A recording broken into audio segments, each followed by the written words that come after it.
Hello kids, हम लोग कक्षा 12वीं एनसीईआरटी जीव विज्ञान का 8वां चैप्टर पढ़ रहे हैं, मानव स्वास्थ्य एवं रोग। इसके पिछले पहले वीडियो में मैंने आपको जनरल इंट्रोडक्शन दिया और कुछ मानव रोगों के बारे में बताया। अब हम इसको आगे बढ़ा रहे हैं। मानव की बृहद आंत्र में पाए जाने वाले एंट अमीबा हिस्टोलिटिका नामक परजीवी से, प्रोटोजोन परजीवी से अमीबिएसिस या अमीबिक डिसेंट्री अतिसार होता है। इसको साधारण भाषा में हम लोग आंव कहते हैं। आंव। इसमें क्या होता है कि जो एंट अमीबा हिस्टोलिटिका है वो बड़ी आंत कोलन की दीवार को खाता है, वो उसके टिश्यूज को, ऊतकों को खाता है, जिससे वहां पर घाव हो जाते हैं और वहां से अंदर ही अंदर ब्लीडिंग होती है। तो वो जो ब्लड है वो उन्हीं के मल पदार्थ के साथ बाहर निकलता है, तो मल के साथ बहुत ज्यादा ब्लड बाहर आने लगता है, उसी को अपन अतिसार कहते हैं।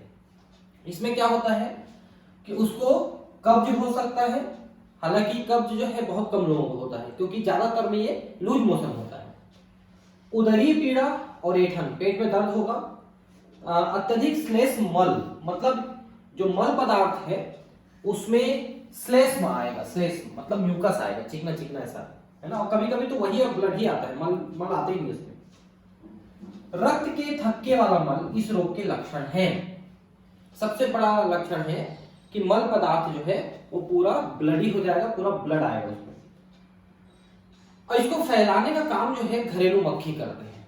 होता क्या है कि जो मल पदार्थ है, जो रोगी है उसका मल पदार्थ है, अगर खुले में उसको मल त्याग करता है तो उसमें बैठती है मक्खियां, और मक्खियां उठ के बैठती हैं खाने पीने की चीजों में, इससे उसका संक्रमण होता है। दूसरा कि वो पानी में अगर धुलता है तो पानी में घुल करके वो पीने के पानी में और खाने पीने की चीजों में पहुंच जाता है, तो उससे भी अमीबियासिस का इन्फेक्शन होता है। घरेलू मक्खियां इस रोग की शारीरिक वाहक हैं और परजीवी को संक्रमित व्यक्ति के मल से खाद्य और खाद्य पदार्थों तक ले जाकर उन्हें संदूषित कर देती है। मक्खियां जो है कई प्रकार की बीमारियों के वाहक हैं, टाइफाइड है, अमीबियासिस है और भी कई बीमारियां हैं। तो मक्खियों को दूर रखिए अपने खाने पीने की चीजों से, और जहां आपका किचन है या जहां आप खाना पीना जो भी करते हैं उस जगह को जाली से, उसके खिड़कियों को जाली से ढकिए आप, ताकि मक्खियां घर में ना प्रवेश करें। मक्खियां ही सबसे ज्यादा, मच्छर से भी ज्यादा खतरनाक मक्खी है। मल पदार्थ द्वारा संदूषित पेयजल और खाद्य पदार्थ संक्रमण के प्रमुख स्रोत हैं। तो यहाँ पर भी लिख के देखिए कि मल पदार्थ अगर मिला हुआ है खाद्य पदार्थ में, पानी में, तो भी संदूषण के प्रमुख कारण है। सामान्य गोल कृमि, एस्केरिस और फाइलेरिया कृमि, बुचेरेरिया कुछ ऐसे कृमि हैं जो मनुष्य के लिए रोगजनक हैं। देखिए, गोल कृमि का मतलब ये जो पेन होता है इस टाइप का गोल है ना, ऐसे फुटबॉल जैसा गोल नहीं है। इसमें प्रमुख कृमि है एस्केरिस।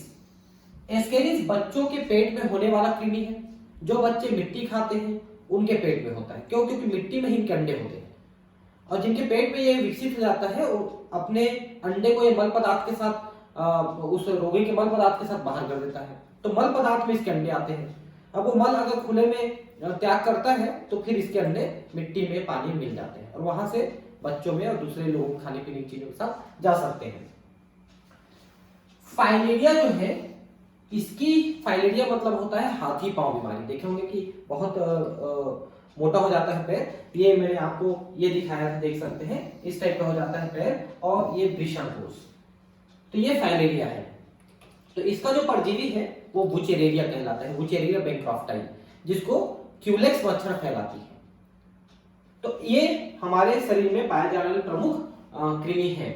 आंत्र परजीवी एस्केरिस से एस्केरिस्ता यानी एस्केरियासिस नामक रोग होता है। मतलब क्या है? एस्केरिस जो है बच्चों के पेट में होने वाला है, तो एस्केरियासिस में क्या होता है कि उनका जो इंटेस्टाइन है वो ब्लॉक हो जाता है, और जितना खाना वो खाता है पूरा वो एस्केरिस एब्जॉर्ब कर लेता है। आंतरिक रक्तस्राव, पेशी पीड़ा, ज्वर, रक्तता और आंत्र का अवरोध इस रोग के लक्षण है। तो जो आंत्र है उसमें रक्तस्राव हो सकता है, पेट में पीड़ा हो सकता है, बुखार आ सकता है, एनीमिया, और रक्तता का मतलब रक्त की कमी, और आंत्र का अवरोध मतलब आंत्र ब्लॉक हो जाएगा, इंटेस्टाइन ब्लॉक हो जाएगा। इस परजीवी के अंडे संक्रमित व्यक्ति के मल के साथ बाहर निकल आते हैं और मिट्टी, जल, पौधे आदि को संदूषित कर देते हैं। वही है, मल पदार्थ के साथ अंडे बाहर आ रहे हैं, वही संदूषित करते हैं। स्वस्थ व्यक्ति में यह संक्रमण संदूषित पानी, साग सब्जियों, फलों आदि के सेवन से होता है। वो अंडे जहां पर भी रहेंगे वहां से वो इन्फेक्शन करेगा। वुचेरिया, वुचेरिया बेंक्रॉफ्टाई और वुचेरिया मेलाई ऐसे फाइलेरियल वर्म है, कृमि है, जिनके कारण अंगों में प्रायः अर्धपाद की लसिका वाहिनियों में धीरे धीरे बढ़ने वाला दीर्घकालिक शोथ हो जाता है। तो इसके जो नर और मादा है इस कृमि के, वुचेरिया के, वो मच्छर से आते हैं, क्यूलेक्स से, और रोगी के शरीर में जो लसिका वाहिनियां हैं उसके अंदर जाके वो घुस जाते हैं, उसके अंदर बंद कर देते हैं इसके अंदर जाकर के उसको। तो लसिका का जो वहन हो रहा है, लसिका जो जा रही है आगे पीछे जा रही है पैरों से उधर से, वो रुकने लगती है उस अंग में और वो अंग फूलने लगता है। तो पैरों में, वृषणकोश में ये प्रॉब्लम ज्यादा होता है, जिसको हाइड्रोसील अपन कहते हैं, वृषणकोश। ये कृमि इन अंगों में कई वर्षों तक रहते हैं। यह रोग हस्तीपाद यानी हाथी पांव या श्रीपद एलिफेंटियासिस अथवा फाइलेरियासिस कहलाता है। ठीक है, और इसके नर और मादा कई वर्षों तक रहते हैं और प्रजनन करके ये माइक्रोफाइलेरियल लार्वा पैदा करते हैं। ये अंडे पैदा नहीं करते, ये विविपेरस है, लार्वा पैदा करते हैं सीधा सीधा। और लार्वा रक्त में रहते हैं और जब रक्त चूसती है क्यूलेक्स तो लार्वा माइक्रोफाइलेरिया जिसको कहते हैं वो क्यूलेक्स मच्छर में चली जाती है और क्यूलेक्स मच्छर उसको L1, L2, L3 लार्वा में बदल करके L3 लार्वा को किसी व्यक्ति में छोड़ती है, चाहे वही व्यक्ति है, दूसरे व्यक्ति हो सकता है, उसमें छोड़ती है। फिर वही लार्वा व्यक्ति के शरीर में जाकर के एडल्ट बनती है और एडल्ट बन के फिर लसिका वाहिनिया में जाकर के उसको चोक करती है, बंद करती है। जननिक अंग भी अक्सर इस रोग से प्रभावित हो जाते हैं और इसकी वजह से बड़ी भारी विरूपताएं आ जाती हैं। तो आपको मालूम है कि हाइड्रोसील पुरुषों में होने वाली एक बड़ी समस्या है, जिसमें वृषणकोश जो है फूल करके बड़े होने लगते हैं। तो थोड़े बहुत हाइड्रोसील तो बहुत सारे लोगों को हो जाता है, लेकिन ये फाइलेरिया में हाइड्रोसील तो बहुत बड़ा हो जाता है, मतलब वृषणकोश ड्रम के साइज का हो जाता है, कई बार ऐसा देखा गया है। तो सोचिए उस व्यक्ति के लिए कितनी ज्यादा मुश्किलें खड़ी हो सकती है।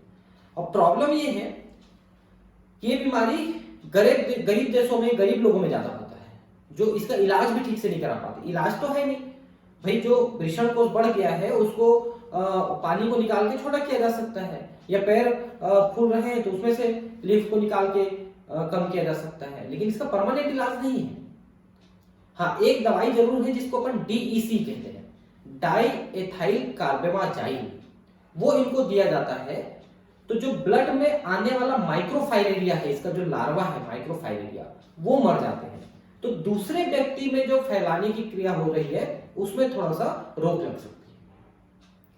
लेकिन किसी व्यक्ति के शरीर में जो माइक्रोफाइलेरिया के कृमि पहुंच गए हैं उनको नष्ट करना अभी तक संभव नहीं हुआ है कि उनको हम नष्ट कर दें। हाँ, ऑपरेशन करके अगर जैसे देखते हैं सीटी स्कैन में MRI में अगर दिख जाता है वो, तो ऑपरेशन करके उस कृमि को बाहर निकाल सकते हैं, लेकिन उसको शरीर के अंदर अभी तक हम नहीं मार पाए हैं। ठीक है, रोगवाहक मादा मच्छर, ये क्यूलेक्स मच्छर है, मैं आपको बता देता हूं। मादा मच्छर क्यूलेक्स क्विंकी फैसिएटस बोलते हैं इसको, ठीक है, क्विंकी फैसिएटस, ये उस मच्छर का नाम है। जब किसी स्वस्थ व्यक्ति को काटती है तो रोगजनक उस व्यक्ति के शरीर में संचारित हो जाते हैं। तो ये भी मैंने आपको बताया कैसे करते हैं। अब आते हैं कवक।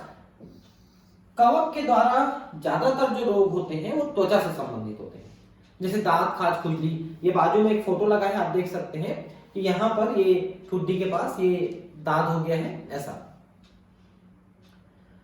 तो ये जो कवक है जो दांत जैसे खुजली, खाज खुजली पैदा करते हैं, उसमें माइक्रोस्पोरम, ट्राइकोफाइटॉन और एपिडर्मोफाइटॉन इस जीनस के जेनरा के कवक होते हैं जो दाद के लिए उत्तरदायी होते हैं, रिंगवर्म के लिए उत्तरदायी होते हैं। ठीक है, तो बहुत सारी दवाइयां आती हैं, अगर शुरुआती तौर पे हुआ है तो आप उन दवाइयों का प्रयोग करेंगे तो कंट्रोल भी हो जाता है। ठीक है, डॉक्टर से आप दवाई ले सकते हैं। यह संक्रामक रोग मनुष्यों में बहुत ही सामान्य है। शरीर के विभिन्न अंगों जैसे त्वचा, नाखून और सिरोवल्क यानी स्कैल्प, स्कैल्प का मतलब होता है सिर में जो त्वचा है हमारी, सिर की जो त्वचा है जिससे बाल उगा हुआ है वहां पर सूखी, सलकी विषाक्तियां यानी स्कैली लीजन्स इस रोग के प्रमुख लक्षण हैं। अब ये क्या लिखा है ध्यान से देखिए। ज्यादातर ये जो बीमारी है इसमें त्वचा का वो अंग सूखा सूखा सा रहता है, रफ रहता है। सल्की तो पतले पतले सल्क जैसे उसमें से निकलते रहेंगे, क्योंकि हमारी जो एपिडर्मिस की बाह्य स्तर है स्ट्रेटम कॉर्नियम वो उसमें जल्दी जल्दी निकलने लगती है, क्योंकि शरीर उसको निकाल करके फंगस को कम करने की कोशिश करती है। और यही त्वचा जो सिर की है उसके साथ होती है, इसको हम डेंड्रफ कहते हैं। डेंड्रफ भी एक प्रकार का फंगल इंफेक्शन है, और जो त्वचा है सिर की वो छोटे छोटे टुकड़ों में निकलते रहती है। आप ऐसे झड़ाएंगे सूखे बाल को तो देखना कि त्वचा के टुकड़े झड़ते हैं ऐसे स्कैल्प के, तो वही है, वो फंगस का ही इंफेक्शन है। इन विषाक्तियों में तेज खुजली होती है, उष्मा और नमी इन कवकों के त्वचा के वलेनो फोल्ड जैसे ग्रॉइन और पादुंगलियों के बीच पनपने में मदद करती है। अब देखिए, मान लो गीलापन है और गर्मी भी है, तो आपके जितने ज्वाइंट्स हैं, जैसे ये जो ग्रॉइन लिखा है, ग्रॉइन क्या होता है? ये पैरों के और जनन अंगों के बीच का ज्वाइंट है, जहां पर पैर और जनन अंग मिलते हैं वहां पर वो होता है ग्रॉइन। पादुंगलियां, चूंकि घर में क्या होता है कि ज्यादातर महिलाओं को ये समस्या देखने को आती है। क्या समस्या होती है? महिलाएं जनरली किचन में काम करती हैं और बर्तन वगैरह मांजने वाली जगह पे काम करती हैं, तो उनका पैर गीला रह जाता है, उंगलियों के बीच में गीलापन रह जाता है, तो वहां पर फंगल का इन्फेक्शन हो जाता है, फंगस का, ठीक है। और वहां पर भी ऐसे घाव टाइप का हो जाता है, बहुत दर्दीला भी होता है ये।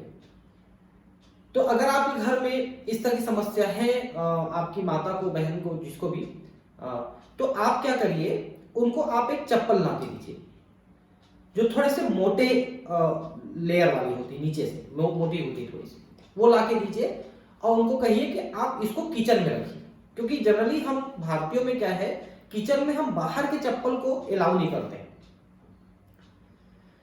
लेकिन किचन में ही अगर वो नया चप्पल रहता है तो उसमें कोई आपत्ति नहीं होती है। मैं भी बहुत धार्मिक किस्म का हूँ इस मामले में, मैं भी बाहर के जो चप्पल है वो किचन में या घर के अंदर ही निकालते हैं, तो घर के बाहर ही निकालते हैं सब चीज को, घर के अंदर के चप्पल अलग होते हैं, तो उनको पहनाइए, तो वो उंगलियां उनकी सूखी रहेंगी, तो फिर वो घाव नहीं होगा, क्योंकि ज्यादातर घरों में महिलाओं को समस्या होती है, आप देखिएगा, आपको भी मालूम होगा, ठीक है। दाग आमतौर पर मिट्टी से या संक्रमित व्यक्ति के तौलिए, कपड़े, कंघे के प्रयोग करने से हो जाता है। देखिए, हमारे आपके घरों में अगर किसी को डेंड्रफ है ना, तो ज्यादातर लोगों को डेंड्रफ हो जाता है, क्योंकि वो कंघी जो होता है ना, वो कॉमन होती है हम सबकी उपयोग करने की, इसके कारण से वो एक से दूसरे में फैल जाती है। और बाकी तौलिए वगैरह तो आप अलग रखें तो बहुत अच्छी बात है, कपड़े अलग हैं ज्यादातर लोगों के, लेकिन कंघे जनरली ना अलग नहीं हो पाते, इसके कारण से ये फैलते रहता है। अनेक संक्रामक रोगों के निरोध और नियंत्रण के लिए व्यक्तिगत तथा जन स्वच्छता बनाए रखना बहुत महत्वपूर्ण है। भाई, हमारे प्रधानमंत्री महोदय लगातार स्वच्छता अभियान चलाते रहते हैं, शौचालय का प्रयोग करो, गंदगी मत फैलाओ, तो कुछ तो कारण होगा कि उतना बड़ा आदमी कुछ आपको बोल रहे हैं, तो उतने बड़े व्यक्ति, तो आप थोड़ा सम्मान करिए और स्वच्छता बनाए रखिए, ये वो उम्मीद करते हैं। व्यक्तिगत स्वच्छता से शरीर को साफ रखना, पीने के लिए साफ पानी, खाना, साग सब्जियां, फल आदि का सेवन शामिल है। देखिए, समस्या क्या आती है, मैं आपको एक जगह बताता हूँ। ज्यादातर जो शहर है, गांव में तो दिक्कत नहीं है, गांव में तो लोग अपने कुएं का या बोरिंग का पानी पीते हैं। शहरों में क्या होता है कि नगर निगम का पाइपलाइन बिछा रहता है और उसमें नगर निगम पानी सप्लाई करती है, जिसको लोग इकट्ठा करते हैं और उसी को पीते हैं, उसी को नहाते हैं, सब कुछ करते हैं। अब होता क्या है, नगर निगम का जो पाइपलाइन है ना, उसको जब बिछाया जाता है तो अलग से उसके लिए लाइन नहीं खोदी जाती है, मतलब जमीन नहीं खोदी जाती, तो लेकिन क्या करते हैं लोग, उन नालियों में उसको बिछा देते हैं, नालियों के अंदर। अब वो ठीक है, शुरू में तो टाइट है, सब कुछ है, तो बाहर अंदर नहीं हो रहा है पानी, लेकिन जब वो 5 साल 10 साल बाद आप देखेंगे तो पाइप सड़ने लगता है और सड़ कहीं से फूट के लीकेज होने लगता है। तो लीकेज होता है तो क्या होता है, पानी सप्लाई जिस समय नहीं होते ना तो उस समय नाली का पानी उसमें घुसने लगता है उस पाइप में, और जब पानी सप्लाई होता है तो वही नाली का पानी सबसे पहले आता है। अब लोगों में जल्दबाजी तो बहुत होती है, पानी वानी के लाइन में लगे रहते हैं मान, तो क्या करते हैं उस पानी को ले जाते हैं घर पीने के लिए। अब वो नाली का पानी चला गया आपके साथ। चलो ठीक है कि मान लिया कि आपके यहाँ कोई दूसरी व्यवस्था नहीं है, तो इसका क्या इलाज है? आप कुछ मत करिए, मान लो 1 घंटे पानी आता है तो आप आधे घंटे बाद जाइए पानी लेने के लिए। तो होता यह है कि जो नया पानी है पुराने पानी को निकाल चुका रहता है, तो अभी जो पानी आएगा आधे घंटे 15 मिनट बाद वो फ्रेश वाटर रहेगा। आप उसको इकट्ठा करके पी लीजिए, आपको ज्यादा खतरा नहीं है। और सबसे पहला काम तो उबालने का कीजिए अगर आप उस पाइपलाइन से पानी पी रहे हैं तो। और ज्यादा अच्छा तो ये है कि आप कोई और व्यवस्था करें पानी की पीने की। अगर नहीं है तो आप ये ऑप्शन अपना सकते हैं कि कम से कम आधे घंटे बाद आप पानी इकट्ठा करिए पीने का कम से कम, और उसको उबाल लीजिए कम से कम। ये भी ऐसा है। तो ये अपने ऊपर है कि हम उसको कैसे मैनेज कर सकते हैं। जल स्वास्थ्य में अपशिष्ट पदार्थों और मलमूत्र उत्सर्जन एक्सक्रीटा का समुचित निपटान, जलाशयों, कुंडों और मल कुंडों, सेस्पुल्स और तालाबों की समय समय पर सफाई और विसंक्रमण तथा जल खान पान प्रबंधन में स्वच्छता के मानक का प्रयोग पालन करना है। ठीक है, तो ये सब चीज तो समझ रहे हैं। मल कुंड बता देते हैं। मल कुंड क्या होता है कि जहां पर टॉयलेट के पाइपलाइन जुड़े होते हैं। शहरों में, बड़े शहरों में देखा गया है कि नाली का पानी अलग रहता है, टॉयलेट के लिए अलग लाइन बिछा रहता है कई कॉलोनी में। तो सबके घर का टॉयलेट जो है इकट्ठा होकर के एक जगह गड्ढे में जाता है। तो अगर ऐसा है तो उसकी सफाई सबसे जरूरी है। ये उपाय विशेष रूप से वहां अनिवार्य है जहां संक्रामक रोग खाद्य पदार्थों पानी के द्वारा संचारित होती है, जैसे कि टाइफाइड, अमीबिता, एस्केरिस्ता। आपको एक घटना बताता हूं, समझिए कि एक शहर है यहाँ भिलाई में, करीब 15 साल पहले घटना है। वहां बहुत ज्यादा पीलिया फैला। और पीलिया कैसे फैला? तो जो लोग गन्ने का रस पी रहे थे उन लोगों को पीलिया हुआ। और पीलिया जो है वही गंदे पानी से होता है। अब सर्च किया गया तो भाई इतने लोगों को पीलिया कैसे हुआ जो गन्ना रस पी रहे हैं। तो पता ये चला कि जब गन्ना कहीं से आता है ट्रक में लोड होकर के और उतारते थे वहां, तो कई गन्ने के बंडल नाली के अंदर खड़े हो जाते थे। ऐसे खड़े कर रहे हैं बंडल को उतार उतार के, तो नाली के अंदर खड़ा कर दिया। अब नाली का पानी उसमें चढ़ गया गन्ने में और उसको पेर करके पिला दिए। अब सोचो उस व्यक्ति का क्या हाल होगा। वैसी जो पानी पूरी होता है, पानी पूरी फुल के, उससे कई बार फैल जाता है क्योंकि वो गंदे पानी का इस्तेमाल कर लेते हैं। तो कभी भी आप बाहर जाएं, गंदा रस तो पीते हैं, मैं भी पीता हूं, क्या करोगे, तो अच्छा चीजें पीने के लिए ऐसा मान के पी लेते हैं हम लोग। लेकिन कहीं ना कहीं 10-20% एक खतरा रहता है कि कहीं आपको इन्फेक्शन ना हो जाए। ठीक है, तो थोड़ा सा ध्यान दीजिए कि ये चीजें ना हो। हालांकि वो बार बार रिपीट नहीं हुआ वो केस, एक ही बार मुझे सुनने में को आया है। न्यूमोनिया और सामान्य जुकाम जैसे वायु वाहित एयरबोर्न रोगों के मामले में ऊपर बताए गए उपायों के अलावा संक्रमित व्यक्तियों के या उनके सामान के निकट संपर्क में आने से बचना चाहिए, क्योंकि उनके छींक के द्वारा विशेषकर ये चीजें फैलती है वायरस, और इससे न तो वो बच सकता है न आपको बचा सकता है। जिसको ये चीजें हुआ है वो तो छींकेगा ही, और जब तक वो नाक में ऐसे रुमाल लाएगा तब तक छींक निकल जाती है। कई बार ऐसा हो जाता है, जैसे भी कोरोना में हो रहा था, अगर कोई व्यक्ति छींक भी दे रहा था तो आप एकदम भयक्रांत हो जा रहे थे, ऐसा हुआ था। कीट रोग वाहकों के द्वारा संचारित होने वाले मलेरिया, फाइलेरिया जैसे रोगों के लिए सबसे महत्वपूर्ण उपाय रोग वाहकों और उनके प्रजनन ब्रीडिंग की जगहों का नियंत्रण या उन्हें खत्म कर देना है। मच्छर सबसे ज्यादा विकसित होते हैं रुके हुए पानी में, वहीं पर विकसित होते हैं, अंडे वहीं देते हैं, वहीं लार्वा, वहीं प्यूपा, वहीं एडल्ट। रुका हुआ पानी मत हो आपके आसपास में। नाली है तो साफ करवाइए, पानी बहते चले जाए। कूलर का पानी है, टायर जो खुले में टायर रखे रहते हैं उनके अंदर पानी भर जाता है, ओवरहेड टैंक बंद करके रखो। पानी रुकना नहीं चाहिए, और कहीं पर पानी रुका हुआ है आप नहीं खाली कर पा रहे हैं तो उसमें थोड़ा सा केरोसिन ऑयल डाल लीजिए, मिट्टी तेल। तो मिट्टी तेल क्या करता है, उनके लार्वे को डुबा देता है। लार्वे उनके ना पानी में सांस नहीं ले सकते, उनको हवा में सांस लेना रहता है, तो पानी के ऊपर रहते हैं, सरफेस पे रहते हैं। और ये जो मिट्टी तेल है वो सरफेस टेंशन को कम कर देता है, जिससे लार्वा डूब जाते हैं, उनकी सांस नहीं आ पाती और वो मर जाते हैं, इसलिए ग्रो नहीं कर पाते। तो मिट्टी तेल डाल देने से ये एक फायदा होता है। यह लक्ष्य आवासीय क्षेत्रों में और उसके आसपास पानी को जमा नहीं होने देने, घरेलू शीतल यंत्रों कूलर की नियमित सफाई, मच्छरदानी का प्रयोग और मच्छर के डिंभकों लार्वा को खाने वाली कंबुशिया जैसे फिश डालने, खाइयों, जल निकास क्षेत्रों और अनुपों दलदल आदि में कीटनाशकों के छिड़काव से किया जा सकता है। खाई जो गहरे गड्ढे हैं उनमें, है ना, और दलदल में ये बहुत ज्यादा विकसित होते हैं, तो वहां पर आप कीटनाशक का प्रयोग करिए। लेकिन आपको बताएं कि ये सब सिर्फ लिखने वाली चीजें हैं। मच्छर, काकरोच और चूहे से मनुष्य कभी नहीं निजात पाया और न कभी जीत पाया। हाँ, आप थोड़े बहुत कंट्रोल कर सकते हो, लेकिन आपके लिए सबसे अच्छा है कि आप घरों की खिड़कियों में जाली लगवाइए और मच्छरदानी का प्रयोग करिए। बस यही दो उपाय हैं जिससे आप मच्छरों से बच सकते हैं। अब मुझे कहेंगे तो मैं तो कुछ ज्यादा ही सेंसिटिव हूं और मच्छर कुछ ज्यादा ही आता है, मेरे पास आती है काटने के लिए, पता नहीं क्या दुश्मनी है।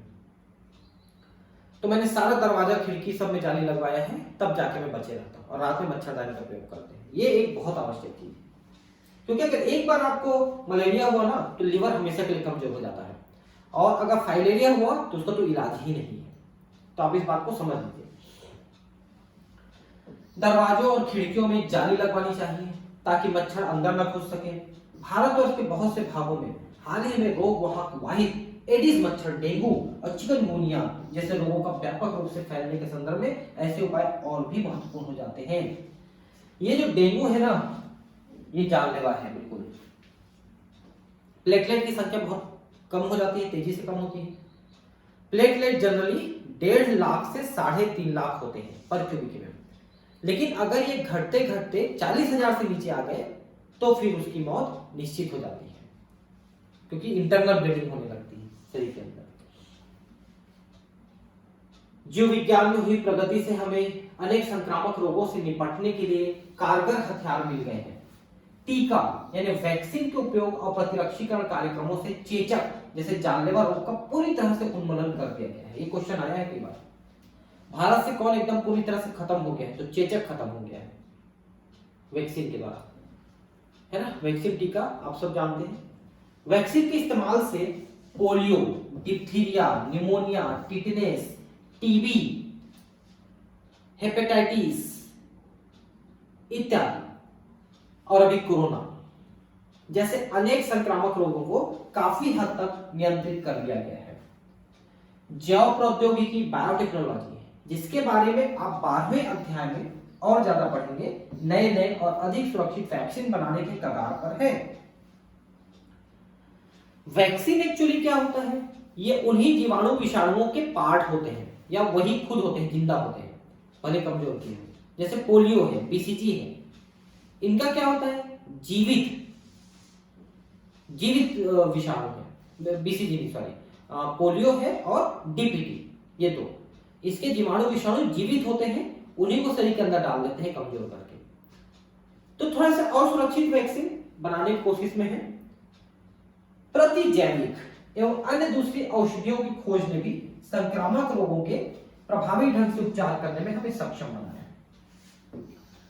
पहला प्रतिजैविक पेनिसिलिन खोजा गया था अलेक्जेंडर फ्लेमिंग के द्वारा। प्रतिजैविक का मतलब होता है ऐसे केमिकल्स जो एक जीवाणु से उत्पन्न होते हैं, एक सूक्ष्म जीव से उत्पन्न होते हैं और दूसरे जीवाणु को नष्ट करते हैं। एंटीबायोटिक हमेशा जीवाणु को नष्ट करते हैं, ये विषाणु वगैरह को नष्ट नहीं कर सकते, सिर्फ जीवाणु में काम करते हैं। और ज्यादातर एंटीबायोटिक दूसरे जीवाणु से ही उत्पन्न होते हैं, कुछ कवक से उत्पन्न होते हैं, लेकिन ज्यादातर उत्पन्न होते हैं जीवाणुओं से ही। तो एक जीवाणु उत्पन्न करता है और दूसरे जीवाणु को नष्ट करता है, वो एंटीबायोटिक है।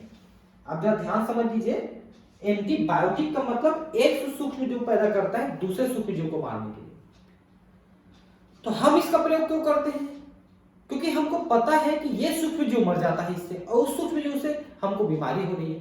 तो हम दूसरे सूक्ष्म जीव से उसी एंटीबायोटिक को बनवा के ले लेते हैं और हमारे शरीर में फिर वो उस जीवाणु को नष्ट कर देता है।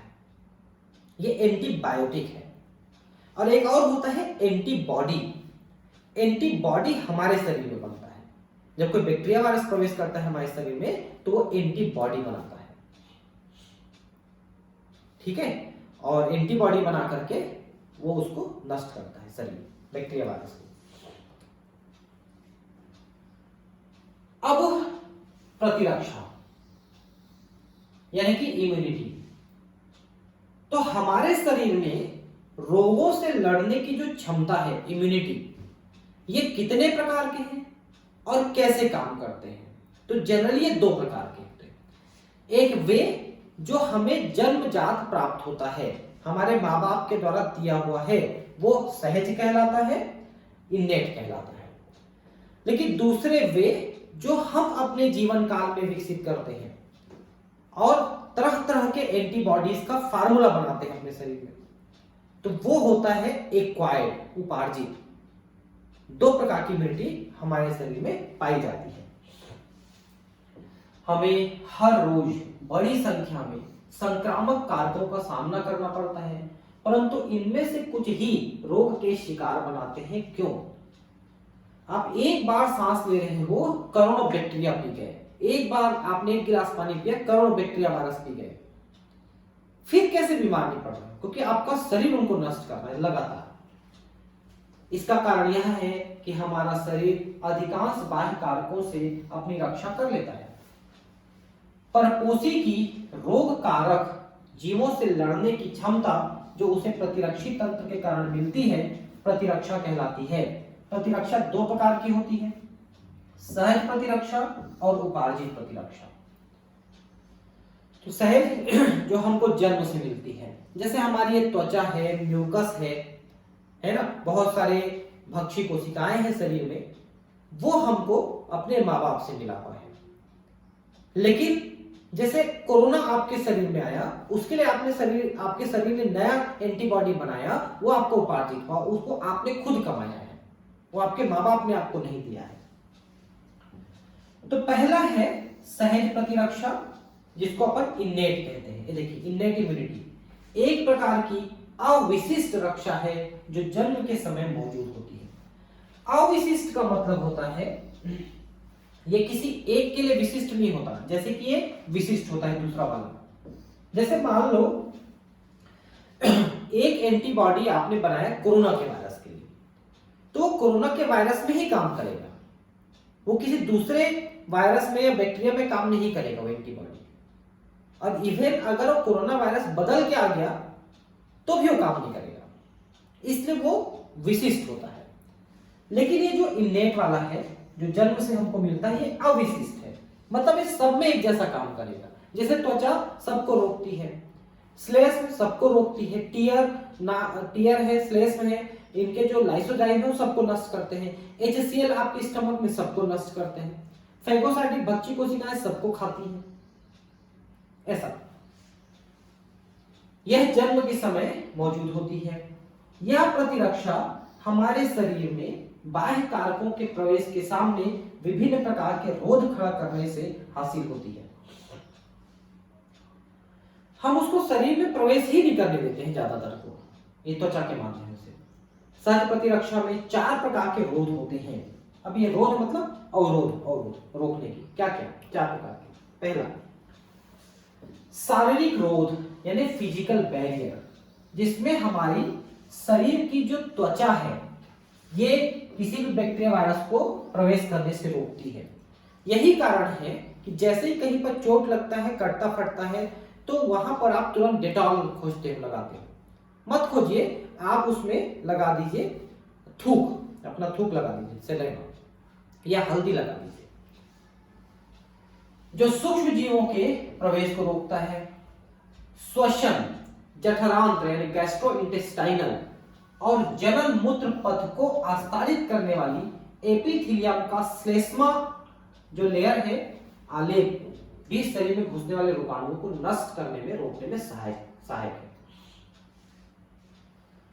श्वसन तंत्र जैसे नाक से लेकर के हमारे फेफड़े तक, जठरांत्र मतलब हमारी जो अमाशय है और आंत्र है, जनन मूत्र पथ जिससे अपन प्रजनन भी करते हैं, मूत्र त्याग करते हैं।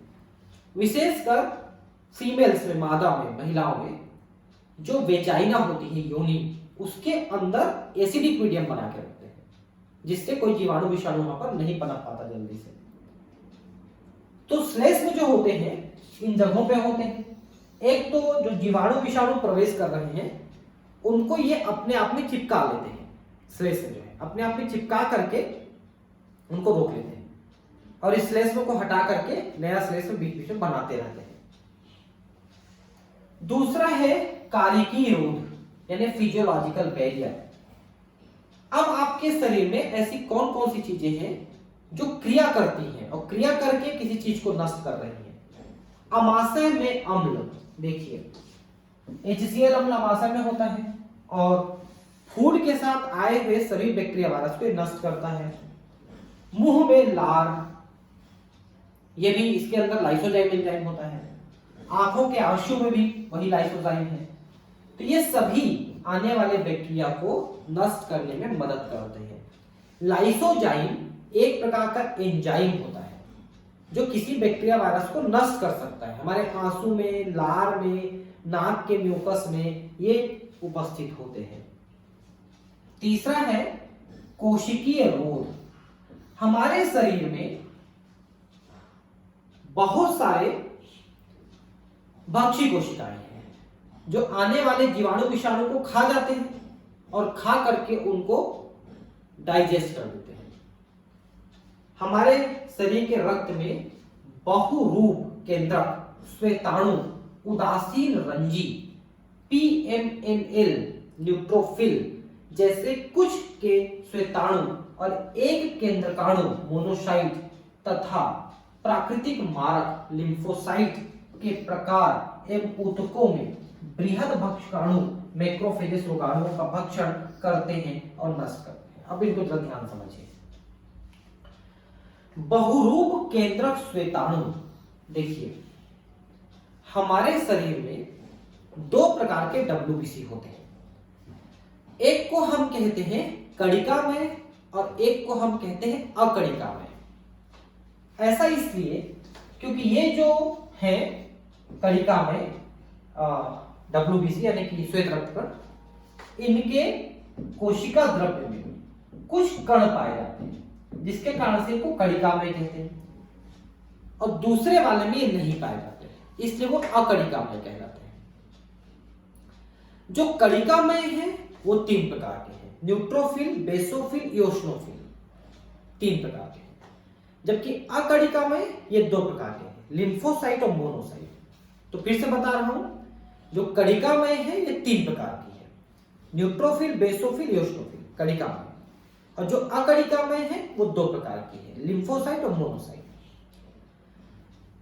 तो जो कणिकामय है ना तीनों, उनके जो ये केंद्रक है, ये केंद्रक ऐसे करके ना कई पालियों में बटा रहता है जिससे उसको बहुरूप केंद्रक ही कहते हैं, बहुरूप केंद्रक, क्योंकि इनके केंद्रक 2-3 लोब में बटे होते हैं। उदासीन रंजी, neutrophil, PMNL, polymorphonuclear leukocyte, polymorphonuclear leukocyte, ऐसा है। मतलब जिसके केंद्रक के रूप एक से ज्यादा है, क्योंकि वो पालियों में बने हुए हैं। और न्यूट्रोफिल है, उदासीन रंजी। तो ये जो उदासीन रंजी है, ऐसे करके इनके केंद्रक बटे हुए हैं और इसमें जो कण है उनका जब आप अभिरंजन करोगे, कणों को आप कलर करोगे, तो उदासीन माध्यम में कलर होते हैं, ठीक है। और कुछ अम्लीय माध्यम में होते हैं और कुछ क्षारीय माध्यम में होते हैं। उसी के आधार पर उनको न्यूट्रोफिल, बेसोफिल और इओसिनोफिल कहते हैं, क्योंकि इओसिन अम्लीय माध्यम में काम करने वाला अभिरंजक है। बहुत सारे अभिरंजक होते हैं, जैसे इओसिनोफिल है, इओसिन है, एसिटोकार्बाइन है, फ्यूलजेन है, Janus green B, methylene blue, methyl orange, ऐसे बहुत सारे अभिरंजक होते हैं जो अलग अलग माध्यम में कार्य करते हैं और कोशिकाओं को कलर करते हैं, कोशिकाओं को रंगते हैं। तो ये जो कणिकाएं हैं ये उदासीन माध्यम में, अम्लीय माध्यम में या क्षारीय माध्यम में रंग को ग्रहण करते हैं। तो न्यूट्रोफिल जो है ये उदासीन माध्यम में रंग को ग्रहण करती है, जबकि बेसोफिल क्षारीय माध्यम में और इओस्नोफिल अम्लीय माध्यम में, इओसिन अम्लीय माध्यम में काम करता है, इसलिए इनका नाम ऐसा रखा गया है। ठीक है, ये एक लाइन में इतनी सारी चीजें लिख दिया है कि आपको समझना दिक्कत है, तो आप ये थोड़ा रिवाइड करके पढ़ लेना। ये श्वेताणु है सभी, है ना, मतलब WBC। और एक केंद्रक अणु मोनोसाइट, क्योंकि जो मोनोसाइट है इसमें एक तो लिम्फोसाइट और मोनोसाइट दोनों में एक तो कणिका नहीं है और जो केंद्रक है वो पालियों में विभाजित नहीं है। तो एक केंद्रक अणु तथा प्राकृतिक मारक लिम्फोसाइट, क्योंकि लिम्फोसाइट में एक प्रकार होता है killer lymphocyte. Lymphocyte killer, helper, memory और सप्रेसर, ये 4 प्रकार के लिम्फोसाइट टी लिम्फोसाइट होते हैं। टी लिम्फोसाइट के 4 क्या, किलर, सप्रेसर, हेल्पर और मेमोरी, टी लिम्फोसाइट। और एक और होता है बी लिम्फोसाइट। टी लिम्फोसाइट सीधे सीधे लड़ता है और खा के डाइजेस्ट करता है, जबकि बी लिम्फोसाइट एंटीबॉडी बनाता है। अभी मैं थोड़ी देर पहले आपको बताया था कि जीवाणु, रोगाणु, विषाणुओं को नष्ट करने वाला जो होता है वो होता है एंटीबॉडी, हमारा शरीर बनाता है। तो हमारे शरीर में कौन बनाता है, उसको बनाता है बी लिम्फोसाइट। तो मारक लिम्फोसाइट एक्चुअली मारक टी लिम्फोसाइट है, किलर टी लिम्फोसाइट, ये जीवाणु विषाणुओं को मारता है। के प्रकार एवं ऊतकों में बृहद भक्षकाणु मैक्रोफेजेस। ऊतकों में बृहद भक्षकाणु, देखिए हमारे जितने ऊतक हैं, जैसे संयोजी ऊतक है, वहां पर होता है हिस्टियोसाइट, ब्रेन में होता है माइक्रोग्लियल, लंग में होता है डस्ट सेल, लिवर में होता है कुप्फर सेल। ये ऐसे भक्षकाणु हैं जो जीवाणु विषाणु को भक्षण करके खा जाते हैं और डाइजेस्ट कर देते हैं, ये हमको बचाते हैं। ये सभी कोशिकीय रोध हैं, सेलुलर बैरियर, जिसमें तरह तरह की कोशिकाएं हमारे शरीर को रोगों से बचाए हुए हैं। नेक्स्ट है साइटोकाइन रोध। देखिए साइटोकाइन रोध का मतलब क्या है, कोशिकाएं जो हमारे शरीर की हैं, WBC या दूसरी चीजें, वो कुछ केमिकल को स्रावित करती हैं जो जीवाणु विषाणु की वृद्धि को रोकते हैं। जैसे इसी में से एक होती है इंटरफेरॉन, ये उन कोशिकाओं द्वारा उत्पन्न होती है जिनमें वायरस का, विषाणु का इंफेक्शन होता है। ये विशेषकर विषाणु को रोकने का कार्य करती है, और जो इंफेक्टेड हो गया है वो रिलीज कर देता है इंटरफेरॉन, जिससे वो विषाणु दूसरी कोशिकाओं को जल्दी संक्रमित नहीं कर पाती है। तो विषाणु संक्रमित कोशिकाएं इंटरफेरॉन नामक प्रोटीन का स्रावण करती हैं, जो असंक्रमित कोशिकाओं को और आगे विषाणु संक्रमण से बचाती है। यह बड़ी बात है, ठीक है, कि जो विषाणु से संक्रमित नहीं हुए हैं उनको यह बचाने का कार्य करती है।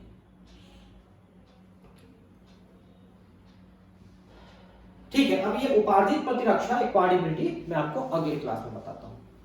Thank you.